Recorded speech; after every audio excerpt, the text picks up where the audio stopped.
A força da moeda de uma nação é baseada na força da economia dessa nação, e a economia americana é de longe a mais forte do mundo. Assim sendo, eu instruí o secretário do Tesouro a tomar as medidas necessárias para defender o dólar contra os especuladores. Instruí o secretário Connally a suspender temporariamente a conversibilidade do dólar em ouro ou outros ativos de reserva, exceto em quantidades e condições determinadas a serem do interesse da estabilidade monetária e no melhor interesse dos Estados Unidos. Agora, o que é essa ação que é muito técnica? O que isso significa para você? Deixe-me dissipar o fantasma do que é chamado de desvalorização. Se você quiser comprar um carro estrangeiro ou fazer uma viagem ao exterior, as condições de mercado podem fazer com que seu dólar compre um pouco menos. Mas se você está entre a esmagadora maioria dos americanos que compram produtos fabricados nos Estados Unidos, seu dólar valerá tanto amanhã quanto vale hoje. O efeito dessa ação, em outras palavras, será estabilizar o dólar. Durante toda a sua vida, você deve ter ouvido que o padrão ouro impedia o governo de imprimir dinheiro, que era um sistema seguro, que limitava os abusos do Estado, que forçava a responsabilidade fiscal, porque a moeda era lastreada em ouro. Certo? Errado. Nesse vídeo, eu não só vou destruir essa falácia, como vou te mostrar que o padrão ouro, especialmente o padrão dólar-ouro de Bretton Woods, foi o maior golpe financeiro da história moderna. Uma farsa travestida de estabilidade. E quem pagou a conta foi o mundo inteiro. Se você acredita que o ouro protege o povo, este vídeo vai mudar tudo. Antes da gente entrar na história do colapso do padrão ouro, ou do golpe que foi o padrão dólar-ouro, a gente precisa entender uma coisa simples. O que é, afinal, o padrão ouro? O padrão ouro é basicamente um sistema em que a moeda de um país é lastreada em ouro. Ou seja, para um governo imprimir dinheiro, ele precisa comprovar que tem reservas reais de ouro guardadas, em valor equivalente à quantidade de dinheiro que ele quer colocar em circulação. Isso, na teoria, limitaria tanto a impressão de moeda quanto o endividamento do Estado, porque o governo não poderia simplesmente imprimir mais dinheiro do nada. Por exemplo, se um país quisesse emitir 100 unidades da sua moeda, ele teria que ter, digamos, 100 quilos de ouro guardado como garantia. Claro, esse número é simbólico, é só para você entender o princípio. O ponto é, o ouro seria o freio, o limitador, o lastro, a âncora. E por que o ouro? Porque ele é escasso, resistente à corrosão, difícil de falsificar e aceito no mundo inteiro. Por isso virou o principal bem usado como lastro, embora na prática qualquer coisa com valor poderia ser usada. Prata, cobre, petróleo, depende da política de cada país, mas foi o ouro que dominou como padrão global. Agora, será que isso funcionava mesmo? É aí que a coisa começa a desmoronar. Muito antes do padrão ouro e muito antes do papel moeda, das cédulas que a gente conhece hoje, o mundo funcionava com um sistema chamado padrão bimetálico. E o que é isso? Basicamente, era quando a economia girava em torno de duas moedas metálicas de valor, ouro e prata. O ouro e a prata eram o dinheiro em si. As pessoas usavam moedas de ouro e prata como meio de troca. Não existia nota de banco ainda. Só que esse sistema começou a entrar em colapso. Por quê? Por 3 motivos principais. 1. A escassez do ouro e a Lei de Gresham. O ouro sempre foi muito mais escasso que a prata. E aí surge um efeito chamado Lei de Gresham. A moeda ruim expulsa a moeda boa. Na prática, as pessoas gastavam a prata no dia a dia e guardavam o ouro, porque o ouro se valorizava mais. Resultado? O ouro sumia de circulação e a economia ficava lotada de prata, o que levava à inflação e à desvalorização da moeda corrente. E o pior, o valor entre ouro e prata era definido pelo governo, de forma fixa. Por exemplo, uma moeda de ouro vale 15 moedas de prata. Só que esse número não refletia o valor real de mercado. E aí surgia o desequilíbrio, dificuldade de uso no dia a dia. Outro problema é simples, você não compra pão com uma barra de ouro. O ouro era difícil de fracionar, pesado e só servia para grandes transações. Já a prata era usada no comércio cotidiano. Isso fazia com que só a prata circulasse e o ouro fosse cada vez mais guardado, estocado e escondido, agravando ainda mais o desequilíbrio. Ter que transportar ouro ou prata era um risco enorme. Viagens internacionais com ouro, roubo na certa. Armazenamento, caro e perigoso. E isso dificultava transações internacionais, comércio exterior, expansão de crédito e até a criação de sistemas bancários mais complexos. Ou seja, o padrão bimetálico, que parece simples e romântico, era na prática ineficiente, inflacionário, perigoso e limitado. Por isso o mundo abandonou ele. Mas o que veio depois também não foi solução nenhuma. A história do padrão ouro começa bem antes de ele virar um sistema global. O embrião do padrão ouro nasce na Inglaterra, em 1821, logo após as guerras napoleônicas. Por quê? Porque durante as guerras, o governo britânico imprimiu muito papel moeda para financiar os conflitos, e isso gerou uma inflação enorme. Para tentar restaurar a confiança na moeda, o governo britânico criou um sistema onde as cédulas, o papel moeda, eram lastreadas em ouro. Ou seja, agora, para emitir dinheiro, o governo precisava ter ouro guardado como garantia. Só que naquele momento, isso ainda era um modelo isolado. Só a Inglaterra usava isso. O resto do mundo ainda não seguia essa lógica. A coisa muda a partir de 1870, com o início do chamado padrão ouro clássico, quando o sistema começa a se espalhar globalmente. Cada país foi entrando no padrão ouro em momentos diferentes. A Alemanha, após vencer a França na Guerra Franco-Prussiana, adota o padrão ouro entre 1801 e 1863, usando as indenizações francesas para acumular ouro. França abandona de vez o bimetalismo e adota o padrão ouro por volta de 1878 e 1879. Estados Unidos entram oficialmente em 1869, com a Resumption Act. Japão, depois da vitória contra a China e da indenização recebida, consegue entrar só em 1897. A partir daí, temos o que chamamos de padrão ouro clássico. Cada país mantinha reservas de ouro e os cidadãos podiam trocar sua moeda por ouro nos bancos centrais. Você tinha dólares? Podia ir ao banco e pedir ouro em troca. Tinha libras? Mesma coisa. Esse era o modelo que, na teoria, traria estabilidade e disciplina monetária. Mas, na prática, não foi bem isso que aconteceu. O padrão ouro clássico foi, de fato, relativamente sustentável por um período limitado de tempo, mas colapsava diante de grandes crises econômicas, guerras ou instabilidades políticas. A primeira coisa que precisamos entender é que esse sistema funcionava em uma realidade econômica muito diferente da atual. A escala da economia mundial no século XIX era extremamente menor do que a de hoje, tanto em volume de transações quanto em complexidade dos fluxos financeiros internacionais. Além disso, o padrão ouro clássico surgiu em uma época em que o papel do Estado na economia era bastante limitado. Os governos tinham orçamentos enxutos, quase não existiam programas sociais, sistemas previdenciários ou grandes investimentos públicos. Isso, por si só, freava a necessidade de emissão monetária. Como a emissão de dinheiro estava limitada à quantidade de ouro disponível em reserva, o sistema naturalmente impunha disciplina fiscal, o que o tornava mais estável dentro daquele contexto. Se tentássemos retornar ao padrão ouro nos dias atuais, seria praticamente inviável manter os mesmos níveis de gasto público. Programas sociais como aposentadorias, bolsas, auxílios emergenciais e até mesmo investimentos públicos em infraestrutura seriam drasticamente reduzidos ou eliminados, pois o governo não poderia mais emitir moeda para financiá-los. A base monetária ficaria rigidamente limitada às reservas em ouro, o que engessaria políticas anticíclicas e aumentaria a vulnerabilidade do país a choques externos. Além disso, o comércio internacional cresceu exponencialmente desde o século XIX e a demanda por liquidez internacional hoje é imensamente maior. Um sistema lastreado em ouro não conseguiria oferecer a flexibilidade necessária para acomodar crises globais como a de 2008 ou a pandemia de 2020, em que os governos precisaram dar trilhões de dólares na economia rapidamente. Algo impossível sob o padrão ouro. O padrão ouro clássico durou de forma ampla de 1870 até 1914, ou seja, até o início da Primeira Guerra Mundial. E ele ruiu por um motivo bem simples. Essa porra não era sustentável.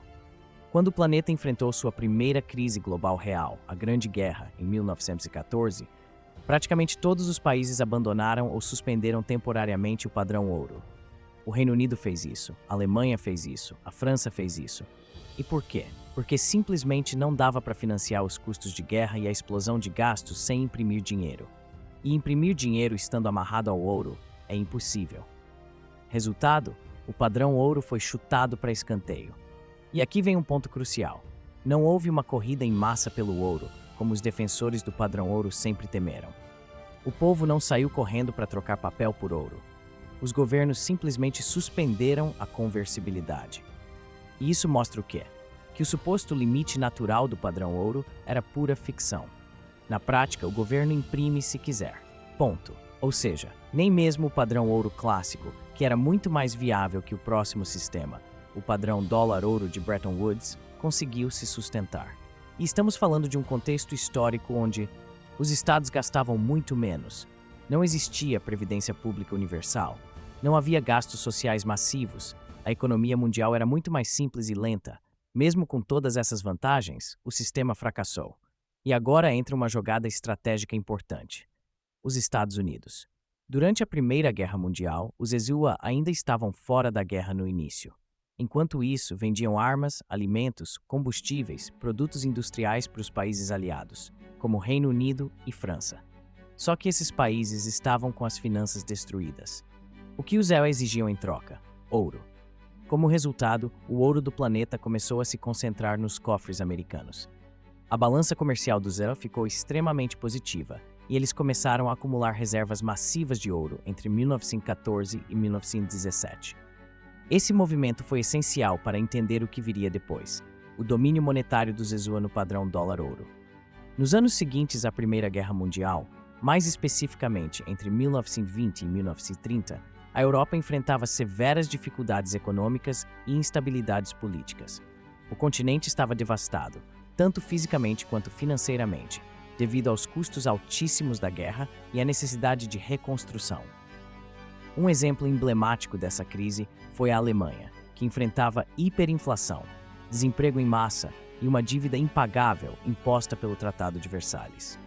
Essa situação extrema acabou contribuindo diretamente para o colapso da República de Weimar e, posteriormente, para a ascensão do nazismo em 1933. Diante desse cenário de instabilidade e ruína, houve uma imigração massiva de capitais, especialmente de bancos e grandes investidores, para os Estados Unidos. Os EZUA, que haviam saído da guerra fortalecidos economicamente, eram vistos como um ambiente muito mais seguro e promissor para os investimentos.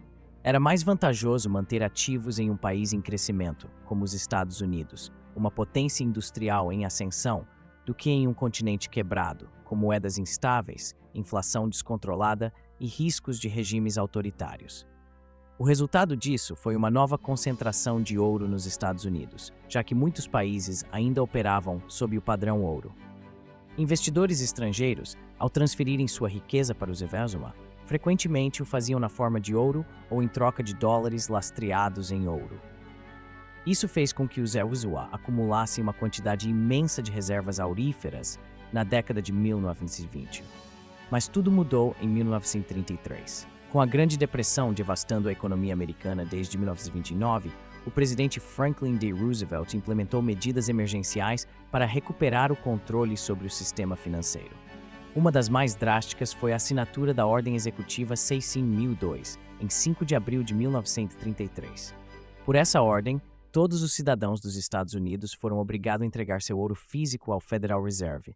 A posse de ouro em espécie foi proibida para cidadãos comuns. O objetivo dessa medida era permitir ao governo federal expandir a base monetária, emitir mais dólares, sem estar limitado pelas reservas de ouro em circulação privada. Após essa apreensão, o próprio governo aumentou o valor oficial do ouro para o 35 por onça, desvalorizando o dólar artificialmente, uma forma indireta de desvalorização cambial e expansão monetária. Isso consolidou ainda mais a concentração de ouro nas mãos do Estado, principalmente no cofre de Fort Knox, e deu ao governo norte-americano um controle muito maior sobre sua política monetária e cambial. Com a ascensão da Alemanha nazista e a formação do eixo Alemanha, Itália e Japão, o mundo mergulhou na Segunda Guerra Mundial, que começou oficialmente em 1939 com a invasão da Polônia. Pouco tempo depois, em 1940, a França também caiu diante da Blitzkrieg alemã, e a maior parte da Europa Ocidental ficou sob domínio nazista. Até 1941, os Estados Unidos mantinham uma posição oficialmente neutra, embora já estivessem apoiando financeiramente os aliados, especialmente o Reino Unido e a União Soviética, por meio da Lei de Empréstimo e Arrendamento, Lend-Lease Act, aprovada em março de 1941. Essa lei permitia que os EUA enviassem armas, alimentos, veículos e equipamentos militares para os países aliados sem pagamento imediato, reforçando sua posição como arsenal da democracia. Em troca, os países aliados pagavam com ouro, o que aumentou ainda mais a concentração de ouro nos cofres americanos. Esse movimento tinha começado ainda na Primeira Guerra Mundial, se intensificou durante a Grande Depressão e se consolidou na Segunda Guerra. Em 1941, os Estados Unidos já possuíam cerca de 70% das reservas de ouro do mundo. A entrada oficial dos EUA na guerra aconteceu em dezembro de 1941, após o ataque japonês à base de Pearl Harbor.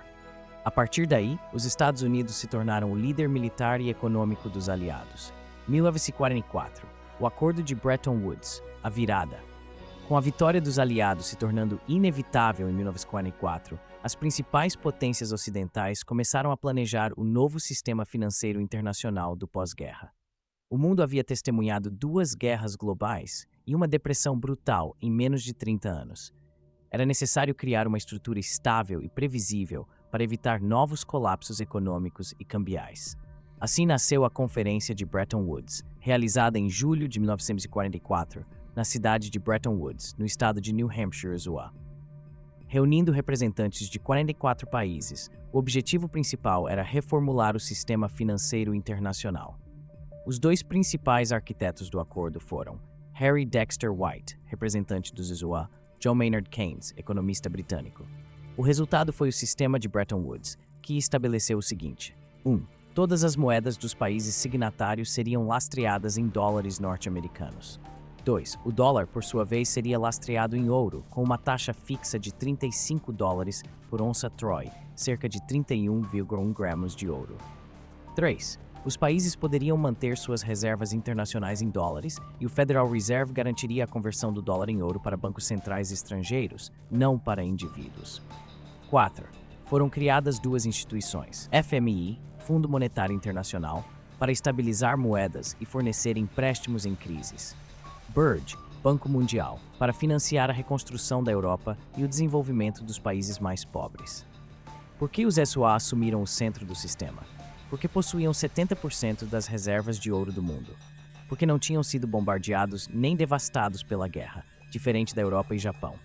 Porque já eram a maior potência industrial do planeta e o maior credor internacional. O padrão ouro se transformou, portanto, em um padrão dólar-ouro, onde o dólar virou a moeda de referência internacional. E o ouro era apenas a âncora de confiança por trás do dólar. A partir desse momento, os Estados Unidos não eram apenas a maior potência militar do planeta, com o monopólio inicial da bomba atômica, e não apenas a maior potência em soft power, influência cultural, midiática e diplomática, mas também se consolidaram como a maior potência econômica do mundo. Com o Acordo de Bretton Woods, 1944, os Estados Unidos assumiram o papel central no sistema financeiro internacional. Esse novo arranjo deu ao ZERAL uma espécie de superpoder econômico. Como o dólar passou a ser a principal moeda de reserva internacional, diversas economias do mundo passaram a lastrear suas moedas no dólar, e não mais diretamente no ouro. Como resultado, o comércio internacional passou a depender da liquidez do dólar, pois a maioria das transações globais era feita nessa moeda. O dólar se tornou a moeda mais confiável do planeta, e isso deu aos ZERAL um poder sem precedentes, o de controlar a circulação monetária internacional. Se os Estados Unidos desejassem prejudicar economicamente um país, bastaria que bloqueassem seu acesso ao dólar, restringindo transações bancárias, vetando acordos comerciais ou impondo sanções. Isso inviabilizaria a capacidade desse país de negociar no sistema global, mesmo que tivesse bons produtos ou aliados diplomáticos. Além disso, os EVOA passaram a exercer um poder ainda mais impressionante, o de imprimir dinheiro sem sofrer consequências diretas. Em teoria, todos os países que aumentam sua base monetária desvalorizam sua própria moeda. No entanto, como o dólar era a moeda global, quando os ESO imprimiam mais dólares, a desvalorização era espalhada pelo mundo. Ou seja, os efeitos negativos da inflação monetária americana eram diluídos globalmente, o que permitia que os ESOA financiassem guerras, programas sociais e déficits com baixo risco de colapso interno no curto prazo. Como funcionava o sistema dólar-ouro? Nesse sistema, somente o dólar americano era conversível em ouro, ou seja, o governo dos Estados Unidos prometia que qualquer banco central estrangeiro poderia trocar seus dólares por ouro físico, a uma taxa fixa de $35 por onça Troy, pouco mais de 28 gramas de ouro. Os outros países não tinham mais suas moedas lastreadas diretamente em ouro. Em vez disso, suas moedas eram lastreadas no dólar. Eles acumulavam dólares como reserva internacional, em vez de acumular ouro. Ou seja, o sistema funcionava assim. Países mantinham reservas em dólar, confiando que o dólar valia ouro. Apenas os Estados Unidos mantinham reservas em ouro, e eram o único país obrigado a converter dólar em ouro. Para garantir a confiança no sistema, os ELA mantinham grandes reservas de ouro em Fort Knox e prometiam manter o valor do dólar fixo em relação ao ouro. Como os países usavam o dólar? Ao invés de armazenar ouro em cofres, como no padrão ouro clássico, os países agora acumulavam dólares para fazer 3 coisas principais. 1. Estabilizar sua moeda interna. Eles podiam comprar ou vender dólares para controlar o valor da própria moeda. 2. Fazer comércio internacional. O dólar virou a moeda padrão para comprar petróleo, alimentos, máquinas e qualquer tipo de bem internacional. 3. Guardar riqueza em reservas internacionais. Era mais fácil, mais barato e mais seguro do que armazenar ouro físico. Nas décadas seguintes, especialmente 60, os Estados Unidos começaram a expandir sua base monetária. Isso ocorreu por diversos motivos, como o financiamento dos programas sociais do presidente Lyndon B. Johnson, como a Grande Sociedade, e os custos crescentes da Guerra do Vietnã. Além disso, os EF financiavam operações secretas, golpes e interferências políticas em diversos países durante a Guerra Fria. Com essa impressão maciça de dólares, os EF violavam a confiança do sistema, já que não havia aumento correspondente em suas reservas de ouro. Como não existia uma fiscalização internacional eficaz sobre a conversibilidade do dólar em ouro, os ILA continuaram imprimindo moeda, acreditando que os países não iriam resgatar seus dólares por ouro. Ou seja, o sistema só funcionava enquanto houvesse confiança de que os ESWA poderiam e iriam honrar essa conversão. Entretanto, países começaram a desconfiar da sustentabilidade do sistema, percebendo que os ESWA estavam emitindo mais dólares do que tinham ouro para cobrir. Um dos primeiros países a agir foi a França, sob a liderança do presidente Charles de Gaulle, que começou a trocar seus dólares por ouro, exigindo a conversão prometida no sistema de Bretton Woods. Outros países seguiram o mesmo caminho. Essa corrida por ouro colocou os ESWA sob forte pressão, pois suas reservas estavam diminuindo rapidamente. A situação tornou-se insustentável. Em 15 de agosto de 1971, o presidente Richard Nixon anunciou o fechamento da janela do ouro, ou seja, suspendeu unilateralmente a conversão do dólar em ouro. Esse evento ficou conhecido como o Nixon Shock e marcou o fim do sistema de Bretton Woods e, com ele, o colapso definitivo do padrão dólar-ouro. O padrão dólar-ouro caiu justamente porque prometia combater a impressão desenfreada de dinheiro. Mas os próprios Estados Unidos não seguiram as regras do sistema. O resultado? Isso terminou no que pode ser considerado o maior golpe da história do planeta. Era literalmente um esquema de pirâmide. Enquanto os países confiavam no sistema, ele se mantinha. Mas quando surgiram as primeiras desconfianças, iniciou-se uma verdadeira corrida pelo ouro. O que aconteceu? A França foi a primeira a desconfiar. Depois vieram a Alemanha e o Reino Unido.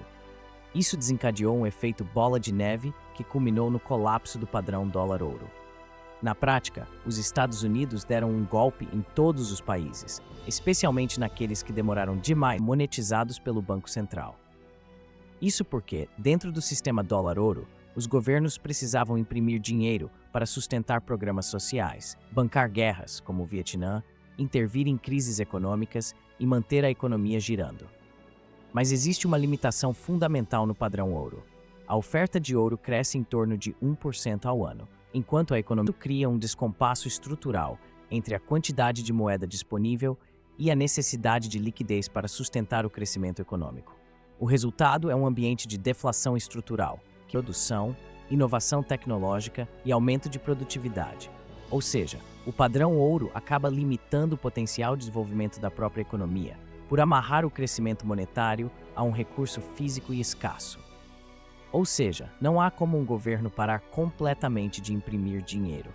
Quem padrão como o dólar ouro ou o padrão ouro clássico, o Estado sempre encontrará maneiras de driblar essas limitações quando for pressionado por crises, guerras ou colapsos de confiança. A inflação não é uma falha do sistema, ela é parte dele. Por isso, a solução é individual. A única salvação possível é você mesmo proteger seu patrimônio. O Estado nunca fará isso por você. E lembre-se, nunca confie seu patrimônio a nenhum governo, e muito menos a Brasília, que só se importam com eles mesmos. Eles estão pouco se importando com seu patrimônio. A salvação é individual. Quem pode se salvar é você. Não se contente com as migalhas que o Estado te dá. Não se contente com o que Brasília te oferece. Se contente em conquistar o seu próprio sucesso. Se você quiser entender mais sobre como o Estado pode se intervir na economia, assista ao meu vídeo anterior. Se quiser entender como o Estado deve agir em crises, tanto com intervenções diretas quanto indiretas, você pode assistir ao meu último vídeo.